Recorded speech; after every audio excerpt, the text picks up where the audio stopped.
So here we have universal health care in Canada.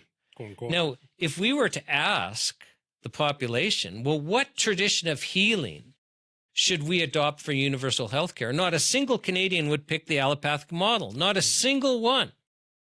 But yet that's the model we're forced into, which is why we're not cured.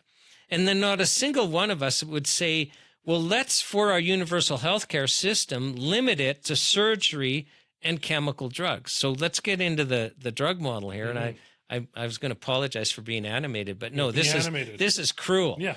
So the drug model, what we've done in Canada is we've defined drug in the Food and Drug Act so broad that it includes anything used to prevent illness or treat illness, including basic nutrition. And actually, I'm sorry, I'm getting distracted because you look dehydrated. Can I give you some water? I'm good. I've been drinking. Oh, I'm just making an example. If I actually gave you water, I'd be breaking the law because I would be using water for a therapeutic purpose. So understand water, vitamin C, vital nutrients, they're drugs, yeah, which is madness.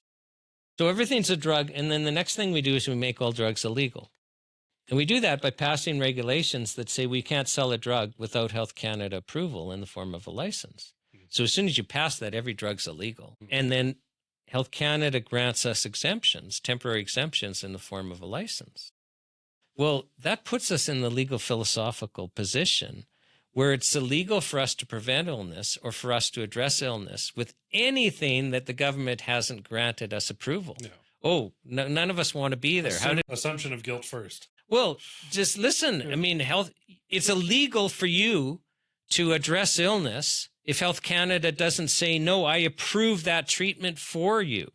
Yeah. You aren't free to address yourselves. And then I'll use the word serious health condition, but for all but the most minor of conditions, we've structured our drug laws to be so expensive to get approval that in my lifetime, actually in the lifetime of anyone watching this, I don't care how old you are, in your lifetime, the only drugs we've approved for serious health conditions are synthetic chemicals that had a patent when they were approved, with the exception of Primarin, which is made from, you extract it from the urine of pregnant horses. It's so expensive and difficult to make, it might as well have a patent. Right. But it's naturally occurring, so you can't patent it. So with the exception of Primarin, every single drug that's been approved for serious health conditions has been a synthetic chemical that had a patent. Well, now remember, all drugs are illegal except those approved by Health Canada.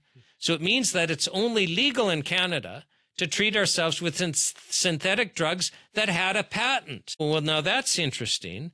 And then let's get back to our universal healthcare system. Yeah. Well, the only legal treatments are surgery and chemical drugs that had a patent. And we all intuitively know this. If you go to the hospital or go to your medical doctor, you're going to be offered surgery or by and large chemical drugs. Like I get there's the odd exception, you're showing up bleeding out from warfarin, our main blood thinner. Yeah. They're going to give you a shot of vitamin K and it'll stop bleeding. But the vitamin K is not approved for that. That's just what they use it for. Right. So by and large, the only legal treatments are chemical drugs. Well, now this is interesting. The only way we can legally access those chemical drugs, because, 99.9% of it's the prescription drugs, like the over-the-counter, they don't matter. So, the only way we can legally access these prescription drugs is our universal healthcare system. So, by definition, our universal healthcare system is the distribution arm of the chemical drug companies.